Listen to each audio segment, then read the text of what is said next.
Hello everyone, সবাইকে জানাই শুভ বিজয়া। আজকে ভাবলাম দুর্গাপুজোর 4টে দিন কিভাবে কাটালাম সেটা তোমাদের সাথে একটু শেয়ার করি। পঞ্চমীর দিন থেকেই ঠাকুর দেখতে বেরিয়ে পড়েছিলাম।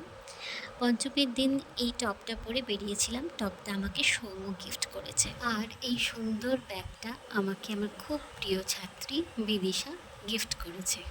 তারপরের দিন ছিল ষষ্ঠী। ষষ্ঠীর দিনে রাধার সাজে পৌঁছে গেছিলাম আমার একটি ডান্স প্রোগ্রামে। আমার সাথে কৃষ্ণরূপে ছিল অনিন্দিতা।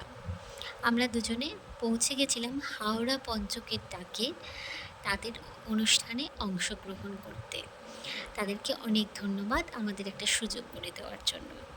পরের দিন ছিল মহাসপ্তমী।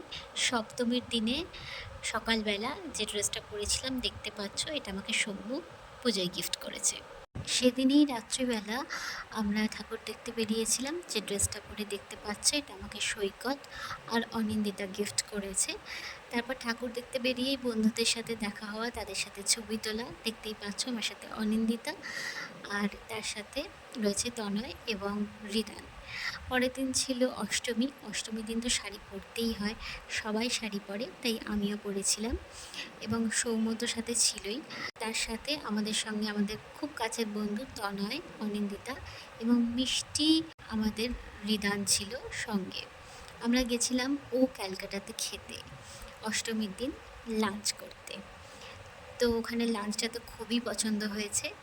যে শাড়িটা পরে আমাকে দেখতে পাচ্ছ, এটা আমাকে অনিন্দিতা আর তনয় গিফট করেছে দুর্গাপুজোতে। Thank you Anindita, thank you Tanay, খুব শাড়িটা আমার পছন্দ হয়েছে।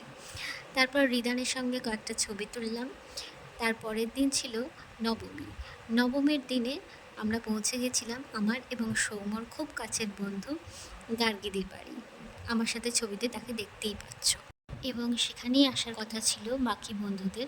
ক্যামেরাবন্দি দেখতেই পাচ্ছ বাকি বন্ধুরা। তাদের সাথে খাওয়া দাওয়া, নানান প্যান্ডেলে প্যান্ডেলে ঘোরা এবং ঠাকুর দেখা, সে সমস্ত করে আমাদের একটু মিষ্টি মুখের দরকার ছিল, তাই আইসক্রিম আমরা সকলে খেলাম। দেখতেই পাচ্ছ সৌম্যর হাতে আইসক্রিম, চকলেট আইসক্রিম। আইসক্রিমটা খুব ভালো ছিল। তো এইভাবে কাটলো আমাদের নবমী। পরের দিন ছিল দশমী। দশমীতে সকলের জন্য রইল নানান ধরনের মিষ্টি। আমাকে আরও অনেকে অনেক কিছু গিফট করেছে, যেগুলো এই পুজোতে আমার ইউজ করাই হয়নি। যখন ইউজ করব তখন আলাদা করে আরও একটা ব্লগ বানিয়ে আপলোড করব। আজকের ব্লগটা এই পর্যন্তই। দেখা হচ্ছে পরের ব্লগে। আজকের মতন টাটা।